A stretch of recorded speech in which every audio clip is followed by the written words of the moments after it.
बोलो सतगुरुदेव की जय हो। बंदी छोड़ सतगुरु रामपाल जी महाराज जी की जय हो। परमात्मा की सभी प्यारी आत्माओं को दास का सत साहिब। पुण्यात्माओं, हम सब बचपन से ही परमेश्वर कबीर साहिब जी का एक दोहा सुनते आ रहे हैं कि गुरु गोविंद दोनों खड़े किसके लागू पाए, बलिहारी गुरु आपना जिन गोविंद दियो मिलाए।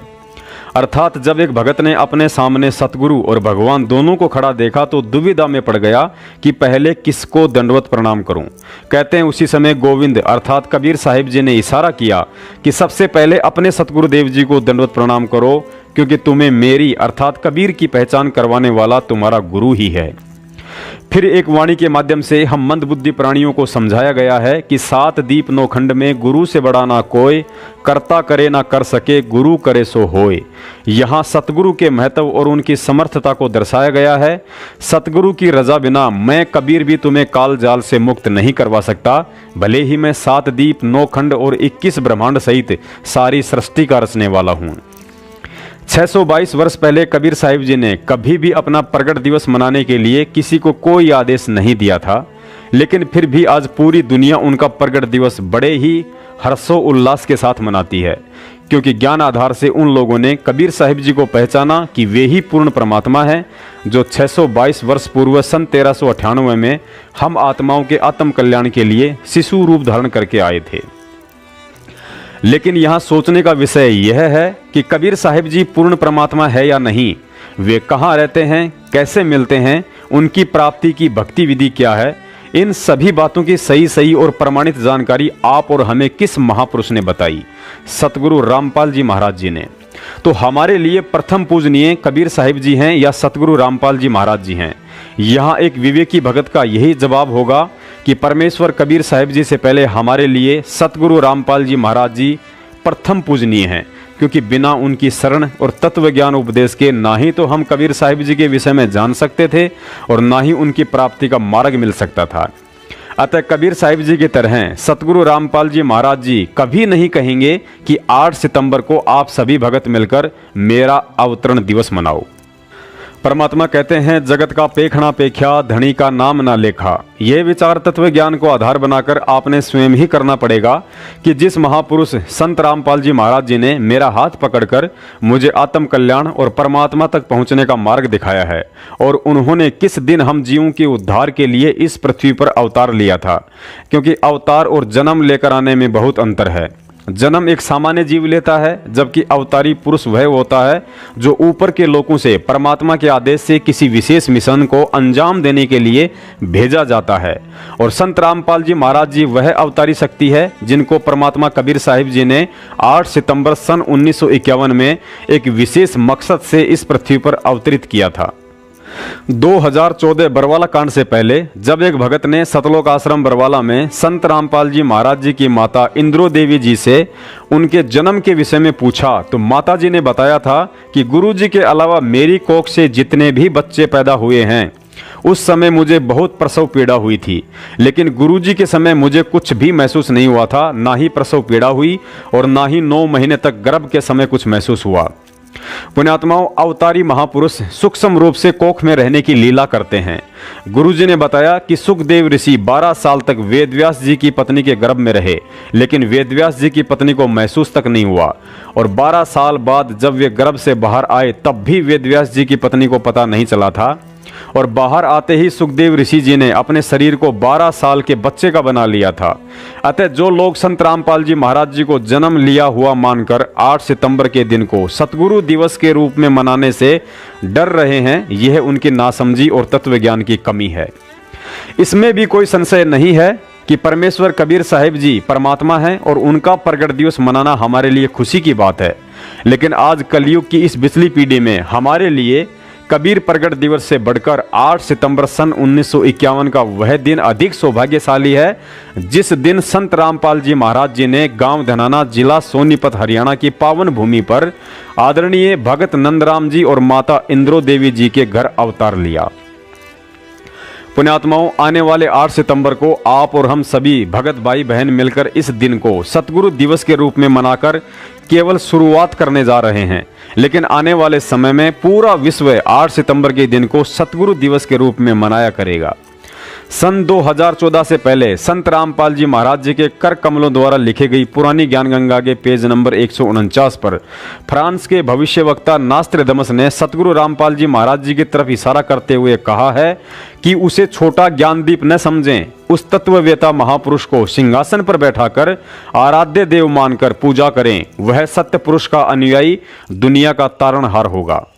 पुण्यात्माओं, अब आपको गुरुजी के सत्संग का एक वीडियो दिखाते हैं। यदि आपको यह वीडियो नहीं दिखाया गया तो आपको कालदूत सतलोक आश्रम मैनेजमेंट के चमचे भ्रमित कर सकते हैं कि देखो गुरुजी ने तो जन्मदिन मनाने के लिए मना किया है। पहले देखिए यह वीडियो, फिर आपको इस वीडियो में गुरुजी के गूढ़ संकेतों को विस्तार से समझाने की कोशिश करेंगे। परमात्मा कहते हैं, जा दिन सतगुरु भेटियो वो दिन लेखे जान, बाकी समय गंवा दिया बिना गुरु के नाम। परमात्मा बताते हैं कि जिस दिन आप जी को पूर्ण संत से उपदेश प्राप्त हुआ, आपका वो जन्मदिन है, वो आपका हैप्पी बर्थडे है। बाकी जो हम पहले लोक वेद के आधार से बर्थडे मनाया करते थे, वो हमने अब नहीं मनाना। उसको हम खुद हैप्पी बर्थडे मानना है, वो तो बड़ा दुख था हमारे ऊपर। कैर टूटा जन्म हुआ, ना जाने कितने कष्ट जीवन पर आवेंगे। कोई बच्चा हो गया तो मर जाएगा, कोई बचेगा ना बचे, कोई बीमारियां, 100 प्रकार की समस्याएं, दिन रात धक्के खाने। वो कौन सा जन्म था, वो कौन सा हैप्पी बर्थडे था? वो तो ब्रांड माटी डे था और उस नाम हैप्पी बर्थडे मनाया करते। अब जिस दिन आप जी को उपदेश मिला वो नोट कर ले, आपका वो हैप्पी बर्थडे है। और 100 याद रखे भगवान कैसे प्राप्त हुआ वो दिन, जिस दिन आपकी शरण मिली मालिक। तो आज वो ये दिन जो है अमावस्या वाला, फाल्गुन के अमावस्या वाला दिन, ये वो हैप्पी डे है जो जिस दिन इस दास का उद्धार हुआ। गुरुदेव जी ने उपदेश बख्शीश किया। अब याद आती है उस दिन के महत्व की, आज याद आता उस दिन की महिमा। जे वो ना मिलता वो दिन, ये 17 फरवरी फाल्गुन अमावस्या सन 1988 को इस दास को उपदेश मिला था। आज 23 वर्ष का हो गया ये दास। वैसे शरीर की आयु लगभग 60 वर्ष की होगी, लेकिन असली आयु इस दास की 23 वर्ष है। उससे पहले जो जीवन था वो मनुष्य का नहीं, पशु की तुल्य था। पशु भी वही कर्म करते थे, ये दास भी वही कर्म करता था। और जिस दिन से गुरु मिले हैं, उपदेश मिला है, उस दिन से हमारा जन्म है। गुरु जी ने इस सत्संग में जन्मदिन के विषय में कहा है कि हमारा वास्तविक जन्मदिन वह होता है जिस दिन हमें सतगुरु से नाम दीक्षा मिलती है। वह हमारा हैप्पी बर्थडे होता है और उस दिन को 100 बार याद करना चाहिए। बिल्कुल सत्य है। पुण्यात्माओं, नित्य नियम में हम एक वाणी पढ़ते हैं कि साहिब से सतगुरु भय, सतगुरु से भय संत, धर धर वेक विशाल अंग, खेलय आदि और अंत। अर्थात वह समर्थ कबीर स्वयं तो परमात्मा है ही, लेकिन सतगुरु और भगत की भूमिका भी वह स्वयं ही करता है। और इस सत्संग में संत रामपाल जी महाराज जी एक भगत की भूमिका करते हुए हम जीवों को जन्मदिन मनाने वाली वह पुरानी परंपरा छोड़ने को कह रहे हैं कि तुम्हारा असली हैप्पी बर्थडे वह दिन है जिस दिन तुम्हें नाम दीक्षा मिलती है। उस दिन को 100 बार याद रखना चाहिए, मनाने के लिए फिर भी नहीं कहा है। पुण्यात्माओं, विचार करना, जन्म मरण जीव का होता है। संसार में जन्म लेकर दुखों के पहाड़ जीव पर टूटते हैं। इसलिए परमात्मा ने एक भगत की भूमिका में अपने आप को जीव कहते हुए जन्मदिन मनाने के लिए मना किया है, जो बिल्कुल सत्य है। लेकिन इतना तत्व ज्ञान देने के बाद आखिर उस अवतारी महापुरुष को हम कैसे जीव मान सकते हैं जो 8 सितंबर 1951 में सत्य पुरुष का अंश अवतार बनकर इस धरती पर आया था। यदि फिर भी आपको शंका है कि संत रामपाल जी महाराज जी का तो जन्म हुआ था, तो इस संशय को मिटाने के लिए 2014 से पहले संत रामपाल जी महाराज जी के कर कमलों द्वारा लिखित एक पुस्तक को आंख फाड़ कर देख लेना, जिसको खोलने से पहले ही लिखा है धरती पर अवतार। इस पुस्तक का नाम मैंने नहीं बल्कि स्वयं गुरुजी ने ही रखा था। जब जब भी इतिहास में संत रामपाल जी महाराज जी का जिक्र आएगा या उनकी जीवनी लिखी जाएगी तो 8 सितंबर सन 1951 का वह शुभ दिन सुनहरे अक्षरों में लिखा जाएगा, जिस दिन गांव धनाना जिला सोनीपत हरियाणा में उनका अवतरण हुआ था। कुछ मंदबुद्धि भगत भाई बहन कहते हैं कि जब गुरुजी ने अपने आप को कह दिया कि यह दास तो 1988 से पहले पशु पक्षियों के जैसे स्वभाव का था, तो फिर यह पवन दास व्यर्थ में अपना दिमाग क्यों लगा रहा है। ऐसी घटिया सोच वाले भाइयों से दास का निवेदन है कि गुरुजी ने तो अपनी समर्थता को छुपाते हुए सैकड़ों बार सत्संगों में कहा है कि यह दास तो 2 कौड़ी का तुच्छ सा जीव है। मेरे पसीने आ गए कि मैं तो 2 कौड़ी का जीव। जब गुरुजी ने अपने मुख कमल से अपने आप को 2 कौड़ी का तुच्छ जीव कह दिया है, तो फिर आप उन्हें व्यर्थ में अपना दिमाग लगाकर परमात्मा के बजाय 2 कौड़ी का तुच्छ जीव क्यों नहीं मानते हो भाई? क्या आप गलती नहीं कर रहे हो? गुरुजी तो संध्या आरती में एक शिष्य की भूमिका निभाते हुए कहते हैं कि तेरा रामपाल अज्ञान किया सतलोक का वासी। तो फिर आप अपना दिमाग लगाते हुए उन्हें अज्ञानी ना मानकर तत्वज्ञानी क्यों कहते हो भाई? क्या आप गलती नहीं कर रहे हो? गुरुजी तो सत्संगों में अपने आप को कबीर परमात्मा का दास कहते हैं, फिर आप उन्हें रोज संध्या आरती में मेरे गुरुदेव भगवान कहकर क्यों पुकारते हो? क्या आप गलती नहीं कर रहे हो? उसके बाद वीडियो में गुरुजी ने अपने विषय में भी बताया कि इस दास को 17 फरवरी 1988 को नामदान मिला था। वो दिन दास का असली जन्मदिन है और उससे पहले तो दास भी वही सब कर्म करता था जो पशु पक्षी करते हैं। पुण्यात्माओं, अब यहाँ परमात्मा के तत्व ज्ञान को आधार बनाकर हमें विशेष चिंतन करने की जरूरत है। गुरुजी ने स्वयं के विषय में कहा है कि ये दास तो पहले वे सभी कर्म करता था जो पशु पक्षी करते हैं। लेकिन आज इतना तत्व ज्ञान सुनने के बाद भी क्या आप इस बात को स्वीकार कर सकते हैं कि संत रामपाल जी महाराज जी ने नाम दीक्षा लेने से पहले कुछ भी गलत कर्म किए होंगे, जैसे मांस खाना, शराब पीना, बीड़ी सिगरेट पीना, तंबाकू खाना, लड़ाई झगड़ा करना, चोरी, ठगी, रिश्वत, माँ बहनों पर बुरी नीयत रखना आदि। क्योंकि परमेश्वर कबीर साहिब जी ने अपने जिस अंश अवतार संत रामपाल जी महाराज जी को 8 सितंबर 1951 में पृथ्वी पर भेजकर यह विश्व कल्याण की इतनी बड़ी जिम्मेदारी सौंपनी थी, और आगे चलकर सन 1997 में ठीक का समय आते ही स्वयं कबीर साहिब जी ने उसी संत रामपाल जी महाराज जी के चोले को स्वयं धारण करके इस मिशन को चलाना था, तो विचार कीजिए संत रामपाल जी महाराज जी की आत्मा और उनका यह पंच तत्व का भौतिक शरीर बचपन से लेकर सन 1997 तक कितना बेदाग और पवित्र रहा होगा, जिसमें आज कबीर परमात्मा विराजमान है। तो फिर तत्वज्ञानी भगत 8 सितंबर को उस महापुरुष के अवतरण को सतगुरु दिवस मनाने से क्यों डर रहे हैं? अब आप ही बताइए, भला गुरुजी के कहने के बाद भी हम ये कैसे स्वीकार कर लें कि संत रामपाल जी महाराज जी का 1988 से पहले का जीवन पशु क्रम वाला रहा होगा? संत भाषा में इसी को विवेकी कहते हैं। पुण्यात्माओं, परमात्मा अपने आप को इसलिए छुपाते हैं ताकि हम उनके चमत्कार और समर्थता की अपेक्षा उनके ज्ञान को आधार बनाकर भक्ति मार्ग पर चल सकें। भले ही परमात्मा चमत्कारी होता है, समर्थ होता है, लेकिन हमने यदि उनके ज्ञान को ही उनका चमत्कार नहीं माना तो मोक्ष होना मुश्किल है।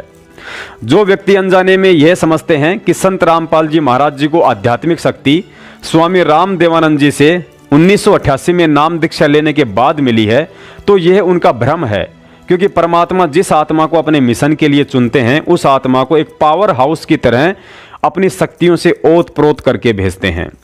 उदाहरण के लिए 7 सितंबर 1971 को संत रामपाल जी महाराज जी के लिए की गई जय गुरुदेव पंथ के प्रवर्तक तुलसीदास जी की भविष्यवाणी याद कर लीजिए। तुलसीदास जी ने अपनी आध्यात्मिक दृष्टि से देखकर कहा था कि वह अवतारी शक्ति उत्तरी भारत के एक छोटे से गांव में जन्म ले चुकी है। उस महापुरुष को दुनिया का इतना समर्थन मिलेगा जितना कि आज तक किसी को नहीं मिला। उसकी एक भाषा होगी, उसका एक झंडा होगा। वह महापुरुष प्राकृतिक आपदाओं को रोकने में भी समर्थ होगा। आज वह पूरे 20 वर्ष का हो चुका है। यदि अभी से उसका पता बता दूं तो लोग पीछे पड़ जाएंगे। अभी ऊपर से आदेश नहीं है। बड़े बड़े महापुरुषों ने समय का इंतजार किया है। समय आने पर स्वतः ही सबको मालूम पड़ जाएगा।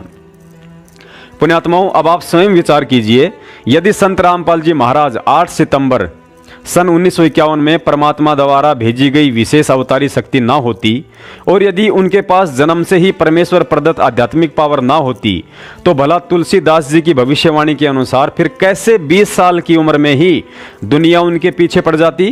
क्या दुनिया अपने आत्म कल्याण के लिए किसी पशु पक्षियों के जैसे कर्म करने वाले इंसान के पीछे पड़ सकती है? हरगिज नहीं।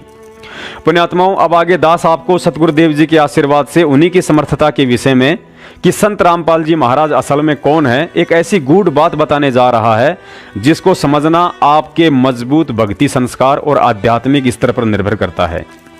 दरअसल 622 वर्ष पहले काशी में प्रकट हुए कबीर साहिब जी और आज वर्तमान में सतगुरु रामपाल जी महाराज जी के अलावा हमारी गुरु प्रणाली में जितने भी संत हुए हैं वे केवल अपना स्वयं का तो मोक्ष करवा सकते थे, लेकिन अपने किसी भी शिष्य का, अपने किसी भी भगत का मोक्ष करने में समर्थ नहीं थे।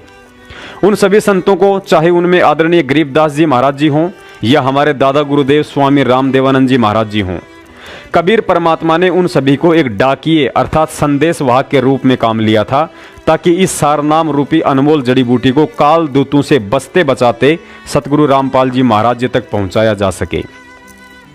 क्योंकि आदरणीय धर्मदास जी से परमात्मा ने पहले ही कबीर सागर में लिखवा दिया था कि धर्मदास 12वां पंथ गरीबदास का पंथ होगा और उस पंथ में आगे चलकर हम स्वयं ही आएंगे।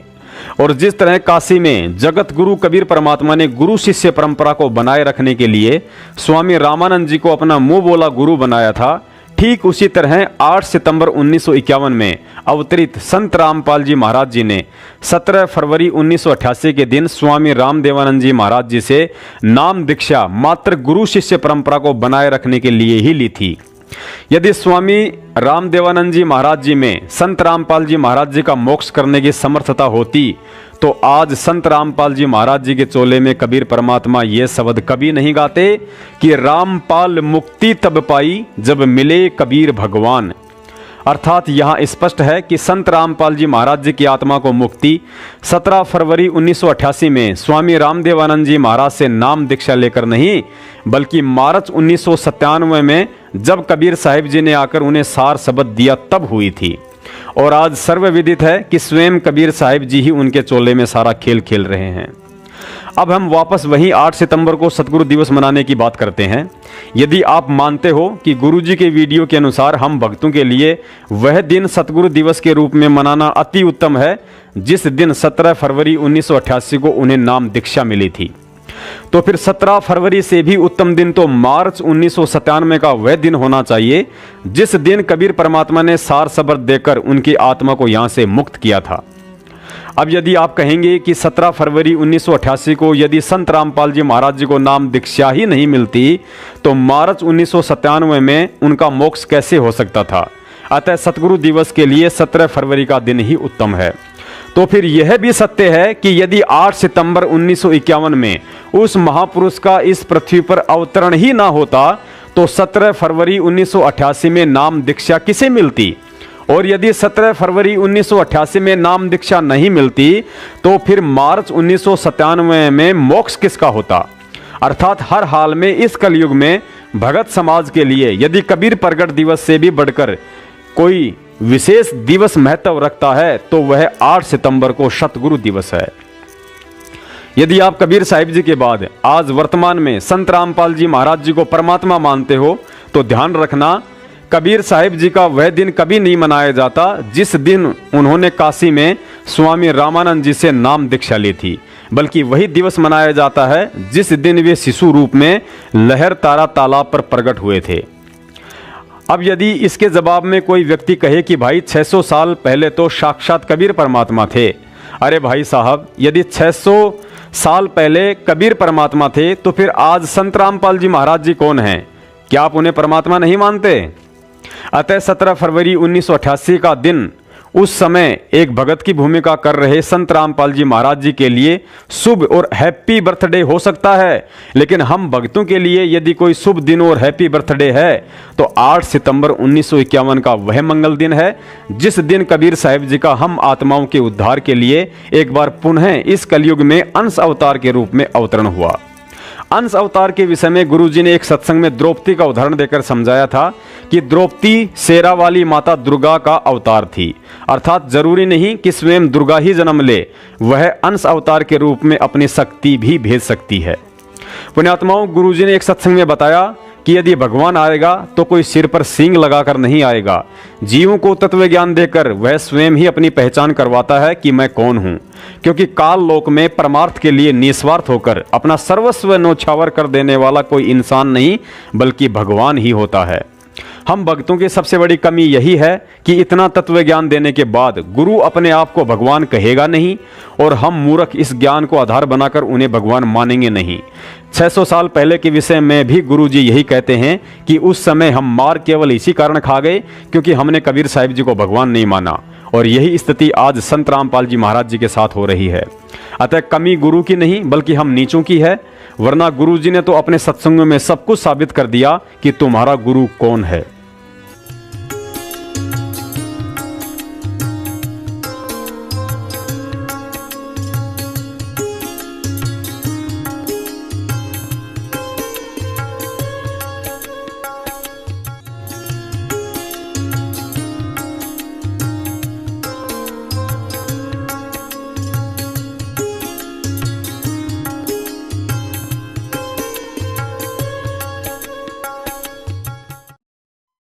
अब उस ब्लाइंड फेथ की स्थिति पर आपको लाने के लिए बहुत समय लगेगा दास को, लेकिन एक दिन आप हो जाएगा जब सारे प्रमाण आपके रूबरू होंगे कि हु इज गॉड, परमात्मा कौन है। आपको बताया कि गुरु कौन है। गुरु भगवान हो सकता है, दूसरा गुरु हो ही नहीं सकता, क्योंकि गुरु सारी सतगुरु कहो गुरु कहो, सतगुरु इसलिए कहना पड़ गया कि नकली गुरु नहीं होगे, नहीं तो गुरु शब्द पर्याप्त है। गुरु माने रास्ता दिखाने वाला, सच्चा रास्ता दिखाने वाला, लेकिन झूठे गुरु हो गए इसलिए सतगुरु की आवश्यकता पड़ेगी। तो सतगुरु कहो और उसको गुरु कहो, परमात्मा ही आते हैं और वो ही गुरु हो सकते हैं, और गुरु है ही नहीं। बाकी तो गुरु सभी आपको बता दिया, किसी ने बाल काटने सिखा दिया उसका गुरु हो गया, ये छोटी मोटी अध्यापक शिक्षा को अक्षर ज्ञान करा दिया उसका वो गुरु हो गया। ये गुरु अलग है। अध्यात्म मार्ग के गुरु का सत्संग में रोल होता है। यदि यहां गुरु होते तो भगवान को आने की आवश्यकता ही नहीं थी। अपनी रची हुई सृष्टि को अनुभव से भगवान ही बता सकता है, जीव कैसे जान सकता अपने अनुभव से। पुण्यात्माओं, अब कुछ लोगों को यह शंका हो सकती है कि 8 सितंबर 1951 से लेकर 17 फरवरी 1988 तक संत रामपाल जी महाराज जी की कबीर साहिब जी के भक्ति मार्ग में क्या भूमिका रही। उन्हें तो भक्ति का ज्ञान ही 17 फरवरी 1988 में हुआ था। पुण्यात्माओं, कबीर साहिब जी की एक वाणी है कि आग लगी आकाश में, झड़झड़ पड़े अंगार, जय संत ना होते पृथ्वी पर तो जल मरता संसार। यदि कबीर परमात्मा स्वयं या अपने किसी संत के बिना इस पृथ्वी को सूना छोड़ दें तो इस काल लोक में उनकी आत्माएं सुख का सांस नहीं ले सकती। जब कबीर परमात्मा या उनके संत के कदम इस पृथ्वी पर पड़ते हैं तो स्वतः ही खुशहाली होती है और प्राणियों पर काल का दबाव कम हो जाता है। और इसमें कोई संशय नहीं है कि 500 साल पहले मुगलों और अंग्रेजों की गुलामी में जीवन काट रहे भारत देश ने 8 सितंबर 1951 में परम शक्ति संत रामपाल जी महाराज जी के अवतरण के बाद अपने विकास की गति पकड़ी है। अतः आप और हमारे लिए ही नहीं बल्कि आने वाली आत्माओं के लिए भी कबीर प्रगट दिवस से बढ़कर 8 सितंबर 1951 का दिन अधिक यादगार रहेगा। अब कुछ भगत भाई बहनों को शंका हो रही होगी कि 8 सितंबर को सतगुरु दिवस कैसे मनाएं। पुण्यात्माओं, सतगुरु रामपाल जी महाराज जी सन 1988 से 1994 तक एक भगत की भूमिका में और सन 1994 से लेकर 2014 तक सतगुरु की भूमिका में कबीर साहिब जी का प्रगट दिवस मनाते आ रहे हैं। लेकिन जिस सादगी से उन्होंने प्रगट दिवस मनाए हैं उनमें कहीं भी आपको कोई आडंबर या दिखावा नजर नहीं आएगा। उनका कहना है कि साधु सोजो सीधा चले। भगवान की भक्ति में पाखंड और लोक दिखावे के लिए कोई जगह नहीं होती है। यह पाखंड और लोक दिखावा तो उनके जेल जाने के बाद माया के पुजारी सतलोक आश्रम मैनेजमेंट हरियाणा ने रोहतक और जबलपुर से शुरू किया है।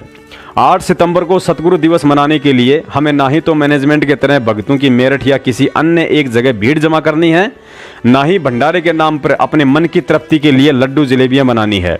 और ना ही व्यर्थ का प्रचार प्रसार करके अपनी मेहनत का पैसा पानी में बहाना है। परमात्मा कहते हैं भाव बड़े हैं भक्ति में। जिस तरह अपने आराध्य रामचंद्र जी के लिए सबरी माता 1000 वर्ष से उनकी राह देख रही थी और रोज उस पथ को साफ करके उस पर फूल बिछाया करती थी कि ना जाने कब मेरा राम आ जाए, ठीक इसी तरह वैसे तो सतगुरु प्रेमी आत्माएं शुद्धता का विशेष ध्यान रखती हैं, लेकिन सतगुरु दिवस के दिन हमें अपने घर या विशेषकर उस स्थान को अवश्य साफ करना है जहां हमारे सतगुरुदेव जी का दरबार लगा हुआ है।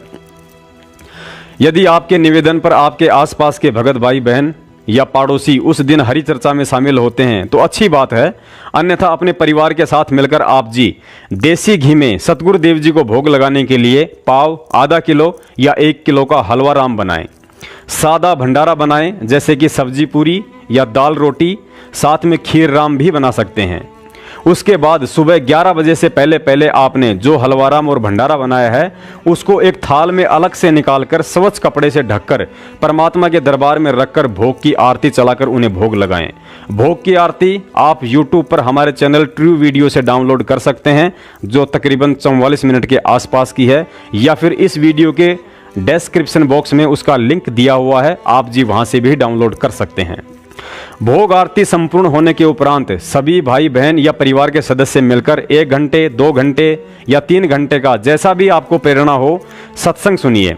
सत्संग के उपरांत हलवा राम का प्रसाद सभी को वितरित करें, वे आपस में मालिक की चर्चा करें।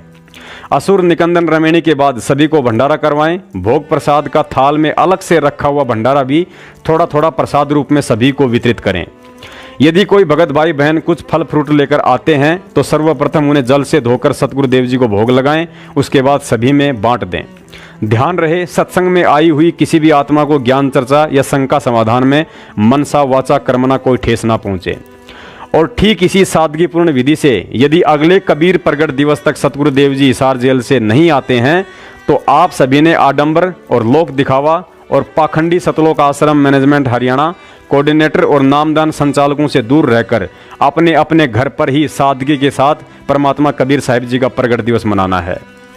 कबीर साहिब का प्रगट दिवस लगभग सभी कबीर पंथी मनाते हैं, लेकिन परमात्मा उन्हीं से प्रसन्न होते हैं जो सच्चे सतगुरु की शरण लेकर तथा ज्ञान को आधार बनाकर मर्यादाओं में रहकर इसे मनाते हैं। ठीक इसी तरह 8 सितंबर को सतगुरु दिवस मनाने का अधिकार और फायदा केवल उन्हीं आत्माओं को है जो वर्तमान में सतगुरु रामपाल जी महाराज जी के शिष्य हैं और मर्यादाओं में रहकर विश्वास के साथ भक्ति कर रहे हैं।